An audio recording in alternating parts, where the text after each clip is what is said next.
বন্ধুরা, আপনারা যারা সুন্দরবন ভ্রমণের জন্য যেতে চাইছেন, শীত এখনও শেষ হয়নি, অল্প অল্প শীতের আমেজ রয়েছে।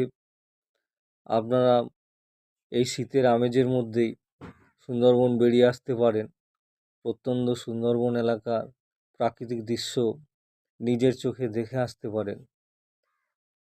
এই সুন্দরবন ট্যুর 2 রাত্রি 3 দিনেরও চলছে। আপনাদের হাতে যাদের সময় খুবই কম, যাওয়ার ইচ্ছা আছে, প্রাকৃতিক সৌন্দর্য দেখার, যেতে পারছেন না, চলুন আমি আপনাদের একটা বর্ণনা দিচ্ছি, সেইভাবেই বেরিয়ে পড়ুন। আপনারা সুন্দরবনের প্রাকৃতিক দৃশ্য দেখতে পাবেন। তো আপনারা যারা ট্রেনে করে যেতে চান, ক্যানিং লোকাল ধরে ক্যানিং প্ল্যাটফর্মেই নামবেন। সেখান থেকে ম্যাজিক বাস, অটোয় করে প্রাকৃতিক সৌন্দর্য, সুন্দরবনের সৌন্দর্য দেখতে পাবেন। আপনারা যারা বাসে করে যেতে চাইছেন, তাদের কাছে বলছি আপনারা ডাইরেক্ট বাস ধরবেন।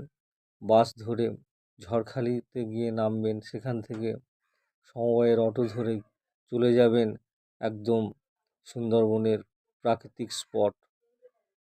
ম্যাজিকে করেও ডাইরেক্ট ম্যাজিকে উঠবেন, ঝড়খালিতে নামিয়ে দেবে। সেখান থেকে আপনাদের যেতে হবে সমবায় অটো ধরে। আর অটোয় করে গেলে আপনারা ক্যানিং থেকে অটো ধরবেন সোনাখালি, সোনাখালি থেকে অটো ধরবেন ঝড়খালি, ঝড়খালি থেকে অটো ধরবেন আবার সমবায় পিকনিক স্পট। একদিনের প্রাকৃতিক সৌন্দর্য দেখে আপনি ভুলতে পারবেন না।